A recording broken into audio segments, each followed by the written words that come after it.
Graça e paz, meus irmãos. Boa noite a todos. Que a graça e a paz de nosso Senhor Jesus seja com todos vós.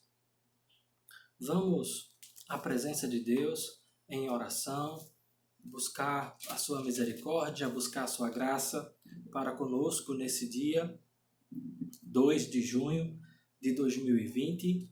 Nós já estamos, portanto, no meio do ano. O ano está passando muito depressa, apesar do confinamento no qual nos encontramos. Mas devemos buscar em Deus a graça para suportarmos essas adversidades que estamos enfrentando, não só eu, você, mas todos nós, toda a raça humana, de alguma maneira está sofrendo esta pandemia. Vamos orar? Amado Pai, em nome de Jesus, nosso Senhor e Salvador, muito obrigado pela Tua graça, bondade e misericórdia para conosco. Obrigado por esse dia que o Senhor fez e nos deu. Toma em Tuas santas mãos as nossas vidas, olha para nós, perdoa os nossos pecados, lava-nos com o sangue de Jesus, Teu Filho, nosso Senhor e Salvador, e torna-nos mais alvos do que a neve. Fala, Senhor, às nossas almas, fala ao nosso coração a Tua palavra e que o Senhor esteja nos conduzindo em graça diante de Ti, para o louvor do Teu nome e para o nosso bem, em nome de Jesus, nosso Senhor. Olha para os nossos irmãos, onde quer que se encontrem, que o Senhor esteja estendendo as Tuas mãos sobre eles, lhes dando graça, favor, suprindo suas necessidades, curando aqueles nossos familiares que estão carentes da Tua graça, carentes da Tua misericórdia.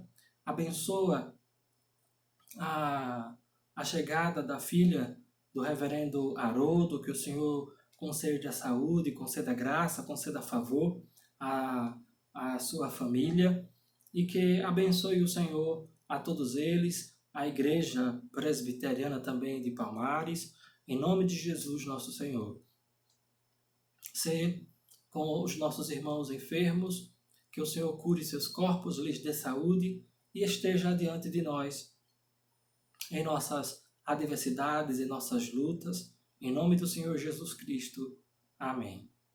Meus queridos, vamos abrir as nossas Bíblias em Atos, capítulo 5, Atos, capítulo 4, nós leremos do versículo 23 ao versículo 31.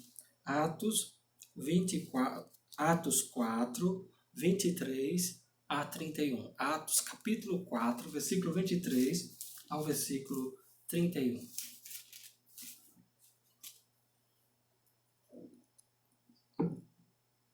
Fala, a igreja em oração.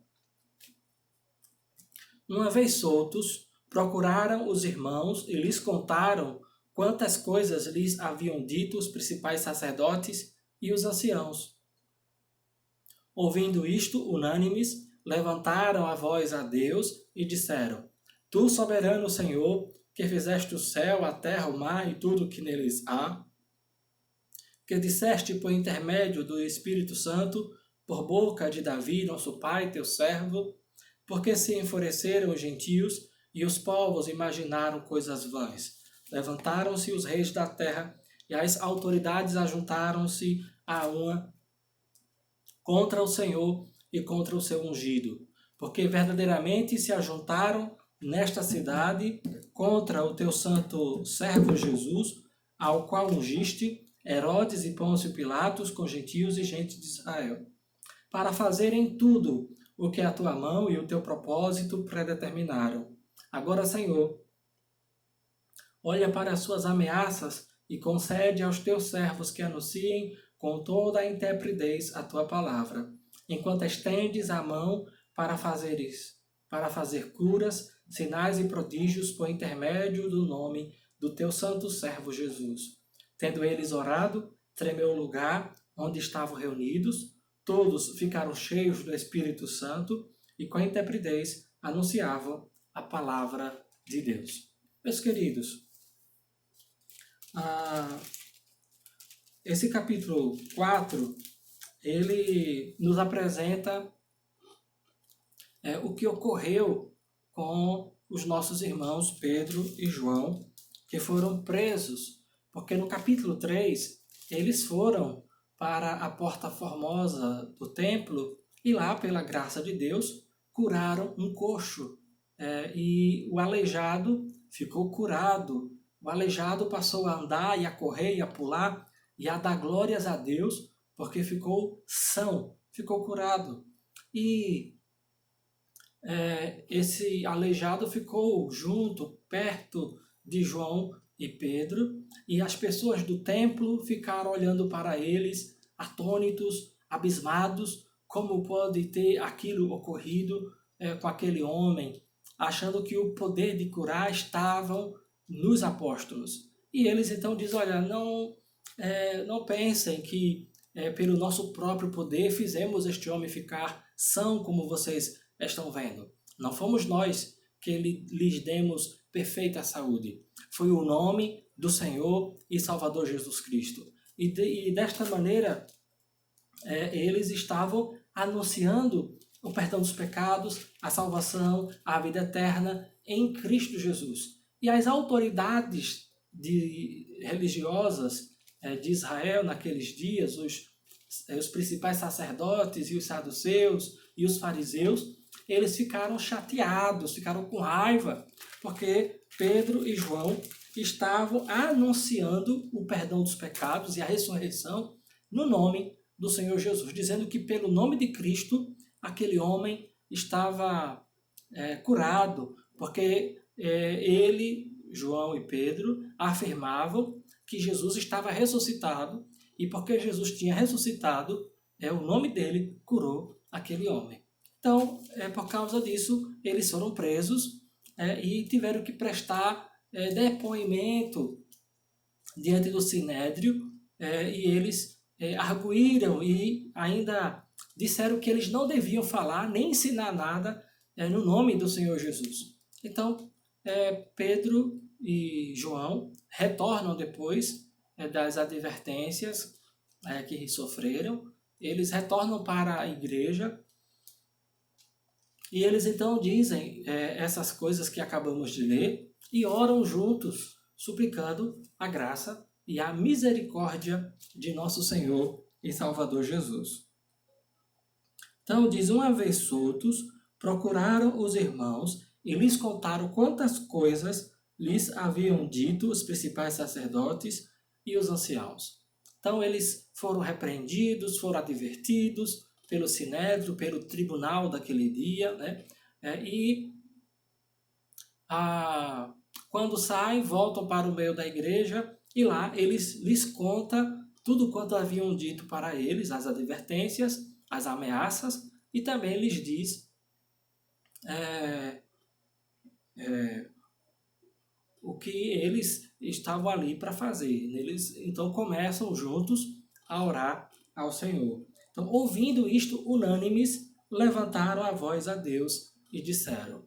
Então, diante da situação, da circunstância de ameaça, de perseguição que a igreja estava sofrendo por parte do Sinédrio, o que os irmãos fizeram quando escutaram as ameaças, quando escutaram as advertências, a igreja ali em Jerusalém, ela se colocou em oração. Então diz o texto que eles levantaram a voz a Deus, no sentido de eles clamaram a Deus, eles oraram ao Senhor em alta voz.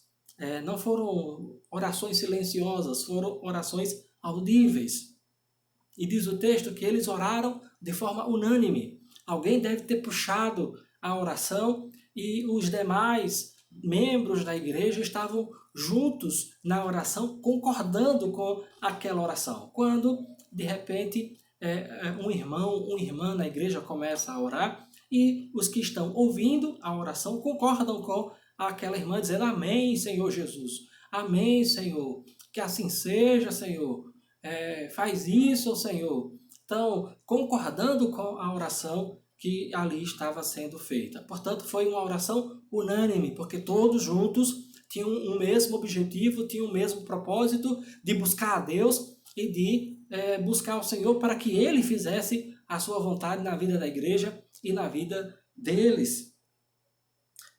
E essa oração, ela começa dizendo que a oração foi unânime, todos juntos. E nós devemos, como igreja, fazermos orações unânimes. Orarmos ao Senhor nosso Deus, buscando a Ele, buscando sua graça, buscando sua misericórdia e pedindo a intervenção de Deus, mas orarmos juntos. Portanto, fazer orações unânimes, porque todos juntos em oração, buscando a presença de Deus e buscando por um mesmo objetivo, um mesmo propósito, a glória de Deus e o bem da igreja, a edificação da igreja, a santificação da igreja, o crescimento da igreja, a bênção de Deus sobre nós, em Jesus, nosso Senhor. Então, a partir daqui, o texto fala o conteúdo da oração.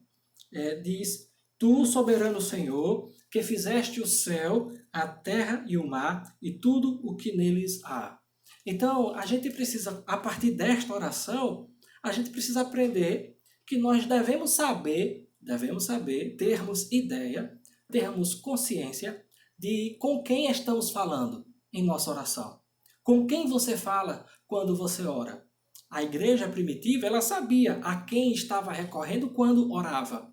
A igreja primitiva sabia que quando orava, estava recorrendo ao Deus Todo-Poderoso, Criador dos céus e da terra e do mar e de tudo quanto neles há. Portanto, a igreja primitiva sabia e reconhecia que quando ela se punha em oração, ela estava orando ao Deus Todo-Poderoso, Criador de todo o universo.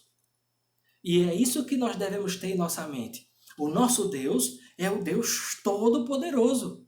Uma vez que Ele criou todo o universo, todo o cosmo, todas as coisas, Ele pode consertar. Ele criou e pode consertar. Ele criou e pode corrigir. Ele criou e pode interferir em nossas vidas. E nós devemos, portanto, ter esta compreensão. A quem estamos orando quando oramos? Os nossos irmãos entendiam que oravam ao Deus Todo-Poderoso, Criador dos céus e da terra, e de tudo quanto neles habita. Um outro elemento dessa oração, outra verdade desta oração, é que a igreja primitiva, ela sabia que Deus interfere, ela sabia que Deus intervém, e ela dá um exemplo disso quando ela diz que disseste por intermédio do Espírito Santo, por boca de Davi, nosso pai, teu servo, porque se enfureceram os gentios e os povos imaginaram coisas vãs. Levantaram-se os reis da terra e as autoridades ajuntaram-se a uma contra o Senhor e contra o seu ungido. Aqui nós observamos que a igreja primitiva compreendia que Deus é todo-poderoso, criou todas as coisas, mas Ele se comunica, Deus se revela, Deus Ele se comunica com os homens e Ele fez com que a sua palavra fosse registrada, fosse escrita. Ele fez com que a sua revelação, a revelação de Deus, a revelação dele mesmo, de si próprio, essa revelação fosse escrita, revelada e escrita, registrada, para que ficasse para a posteridade, para os nossos descendentes, de geração em geração, nós pudéssemos ter acesso. Quando ele diz que disseste por intermédio do Espírito Santo, por boca de Davi, nosso pai. Então, Deus falou através da terceira pessoa da Trindade, o Espírito Santo, na boca de Davi, nosso pai. O patriarca de Israel, um dos reis de Israel. E ele, então, entende que Deus se revela. Deus se revela e anuncia a sua palavra, anuncia a sua verdade, anuncia a sua vontade, anuncia os seus mandamentos, anuncia a sua lei. Deus se revela. E nós, como sabemos que Deus falou estas coisas por meio da boca de Davi? Porque as palavras que Deus falou por meio de Davi, Davi registrou, Davi escreveu. Ou o profeta Natan escreveu o que Deus falou por boca de Davi. O fato é que foi registrado, a revelação divina foi registrada. Não só as palavras de Davi, mas todas as palavras do Antigo Testamento e do Novo Testamento foram registradas da mesma maneira, revelada por Deus e registrada pela intervenção do Espírito Santo no coração dos escritores, fazendo com que eles registrassem, escrevessem a vontade e a palavra de Deus. Depois, ele então cita o contexto da afronta que os homens, os reis da terra, junto com o povo de Israel, eles se enfureceram contra o Senhor e contra o seu ungido. E ele então vai afirmar aqui porque verdadeiramente se ajuntaram nesta cidade de Jerusalém contra o teu santo servo Jesus, o qual ungiste, Herodes e Pôncio Pilatos com gentios e gente de Israel. Portanto, os apóstolos e a igreja primitiva compreendia que as autoridades da terra, os reis da terra, o Império Romano, que era o maior império da época, o Império Romano, na pessoa de Pôncio Pilatos, e também Herodes, e os principais de Israel e com os gentios, se rebelaram contra o Senhor e contra o seu ungido e o atacaram o ungido do Senhor, que é a pessoa de Jesus Cristo, nosso Senhor. E é isso que ele diz aqui, contra o teu santo servo Jesus, o qual tu ungiste. Então Deus ungiu a Jesus, o seu servo, o filho dele, mas os filhos de Israel, os gentios, Herodes e Pôncio Pilatos, os reinos da terra, se levantaram contra ele e o mataram. E aí,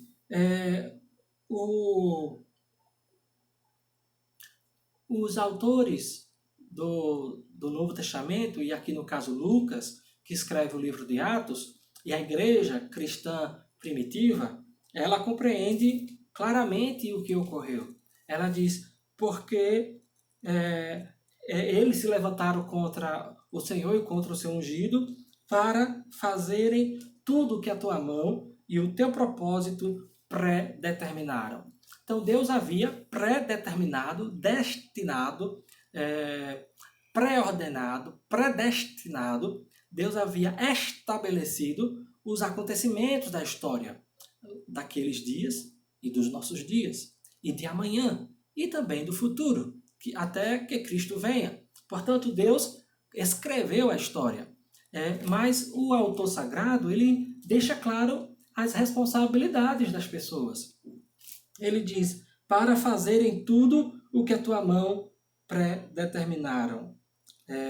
Portanto, foi Herodes, foi Pôncio Pilatos, foi os gentios, foi gente de Israel que fizeram. Eles são responsáveis porque eles perseguiram ao santo servo de Deus, o Senhor Jesus Cristo.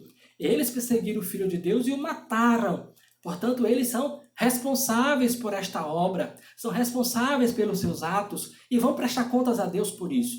Mas, ao mesmo tempo em que são responsáveis por suas ações, eles estão cumprindo o propósito de Deus, a vontade de Deus, a pré-ordenação de Deus de todos os acontecimentos da história. E aqui nós temos a soberania de Deus de um lado e a responsabilidade do homem do outro. Deus é soberano, governa todas as coisas, controla absolutamente tudo. E do outro lado, nós somos responsáveis por nossas ações.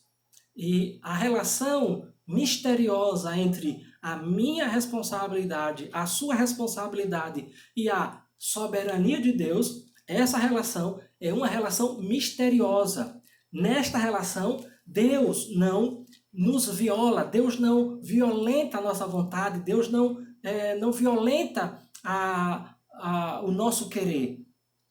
Mas Ele opera através de todas as circunstâncias para que a vontade dEle, o propósito dEle, a predestinação que Ele estabeleceu seja executada. A sua história, o que Ele escreveu, o que Ele determinou, aconteça. Como de fato sempre ocorreu, ocorre e vai acontecer. Como Deus quis, como Deus estabeleceu E ainda que assim seja, eu sou responsável pelos meus atos. Você é responsável pelos seus atos. E por isso todos, como eu já disse no domingo, todos prestarão contas a Deus por suas obras. E aí ele continua dizendo, agora, Senhor, olha para as suas ameaças e concede aos teus servos que anunciem com toda a intrepidez a tua palavra. Veja a consciência dos nossos irmãos da igreja primitiva. Eles estão orando ao Deus Todo-Poderoso, eles estão orando ao Criador dos céus e da terra e de tudo quanto neles há, eles estão clamando ao Senhor por misericórdia, eles sabem que Deus se revela e que Deus falou por boca do profeta e o salmista e rei Davi. Eles sabem que Deus falou e fez com que essa revelação fosse registrada na sua palavra, e eles sabem que Deus está cumprindo o seu propósito, mesmo quando os homens executam o Filho de Deus. E eles então dizem, sabendo e reconhecendo a soberania, o controle absoluto de Deus na história e da história de todas as coisas, eles então dizem, Senhor, olha, portanto, para a nossa condição. Olha, portanto, para a nossa realidade. Olha, portanto, Senhor, para a nossa situação. Veja as suas ameaças. Eles estão nos ameaçando, dizendo que vão nos prender, que vão nos matar, que vão nos surrar. Veja, Senhor, eles estão nos ameaçando. Olha para as suas ameaças, mas concede a nós, tua igreja, teu povo, concede a nós coragem, concede a nós ousadia, concede a nós intrepidez para continuarmos anunciando o teu evangelho, a tua palavra, para continuarmos servindo ao Senhor com alegria. Agora, Senhor, olha para as suas ameaças. Olha, Senhor, para as ameaças deles. Faz alguma coisa, Senhor. E concede aos teus servos que anunciem com toda a intrepidez a tua palavra. Concede a nós graça, ousadia, intrepidez, coragem para anunciarmos a tua palavra. Mesmo que anunciando a tua palavra, nós sejamos perseguidos, presos e mortos. Então a igreja primitiva tinha esta consciência da completa soberania de Deus. Ao mesmo tempo, a igreja dependia de Deus e sabia que precisava continuar pregando o evangelho, mesmo diante da perseguição, mesmo diante do sofrimento, mesmo diante das prisões, mesmo diante da morte. E ele então diz, enquanto estendes a tua mão para curar, para fazer curas, e sinais e prodígios por intermédio do nome do teu santo servo Jesus. Senhor, dá-nos intrepidez para pregarmos tua palavra, enquanto o Senhor faz sinais, enquanto o Senhor faz milagres e curas, mas faz, Senhor, age a nosso favor.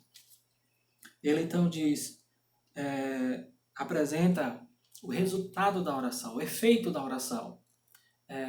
Tendo eles orado, tremeu o lugar onde estavam reunidos. Qual foi a última vez que você orou e o lugar onde você estava estremeceu? Eu nunca presenciei isso. Gostaria muito de, após um momento gostoso de comunhão com Deus, de oração, o lugar estremecer. Estremecer não por um terremoto qualquer, mas estremecer por causa da confirmação de que Deus ouviu, de que Deus foi generoso para conosco, nos encheu com seu Espírito e nos concedeu ousadia para continuarmos pregando o seu Evangelho. Por isso, meus irmãos, nós precisamos orar como estes irmãos aqui de Atos. Orar sabendo a quem estamos orando, ao Deus Criador dos céus e da terra. Orarmos sabendo que Deus fala conosco e essa sua revelação está registrada na sua palavra, as Sagradas Escrituras, Antigo e Novo Testamento. Devemos compreender que Deus realiza a sua vontade soberana, Ele governa todas as coisas, e Ele faz tudo como planejou, mas nós não deixamos de ser responsáveis pelas nossas ações, pelos nossos atos. Nenhum dos homens deixa de ser responsável por seus atos, mesmo quando realiza o que Deus determinou, o que Deus estabeleceu. Não esqueçamos de Judas. Estava revelado, estava determinado, estava decretado por Deus que alguém seria o traidor, e que Judas, no caso, era o traidor. Mas mesmo Judas estando debaixo desse decreto da predestinação de que ele seria o traidor, ele não perdeu a sua responsabilidade de ter traído o Filho de Deus, mas desesperou-se e, ao invés de arrepender-se de seus pecados, ele teve remorso e matou-se. E nós precisamos compreender que somos responsáveis pelas nossas ações, cada uma delas. Ele então fala que quando orou, o lugar tremeu, houve uma evidência externa da presença de Deus no lugar da oração. Houve um estremecimento do lugar, houve um terremoto no lugar onde eles estavam orando, buscando ao Senhor. O segundo efeito da oração é que todos ficaram cheios do Espírito Santo. Ficar cheio do Espírito Santo não é um fenômeno de falar línguas, ter visão, sonho, revelação, essas coisas. Estar cheio do Espírito Santo é estar plenamente submisso à vontade revelada de Deus em sua palavra. Quando você obedece às Sagradas Escrituras e executa, guarda a palavra de Deus, você está cheio com o Espírito Santo. Quando você manifesta o fruto do Espírito nas suas várias ou nas 9 manifestações do fruto do Espírito, você está cheio do Espírito Santo. Mas quando você não obedece à palavra de Deus, você está vazio do Espírito Santo. Ele então diz, e com intrepidez anunciavam a palavra de Deus. E aí, o terceiro efeito da oração é justamente a resposta de Deus à oração dos nossos irmãos. Eles oraram pedindo intrepidez. Deus deu um terremoto como manifestação da resposta à sua oração, a oração do povo, de Deus, da igreja.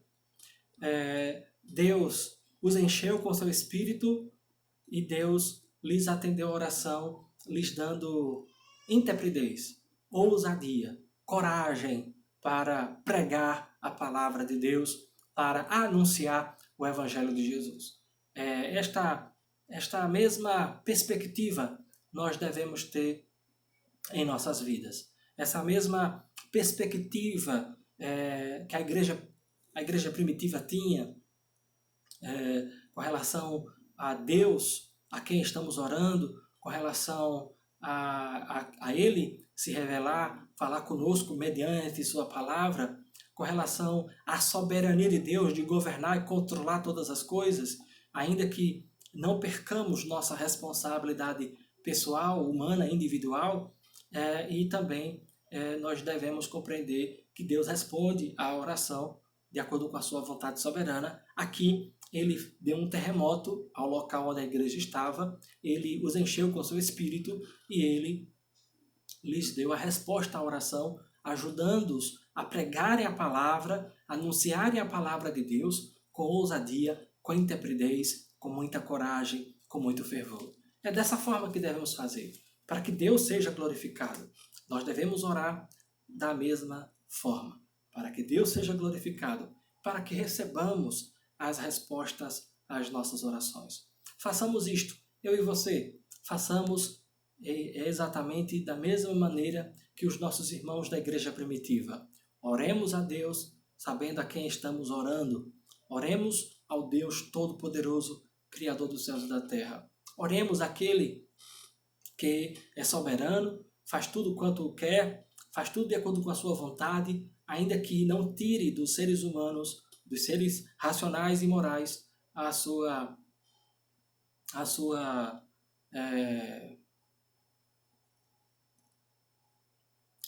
a sua responsabilidade humana.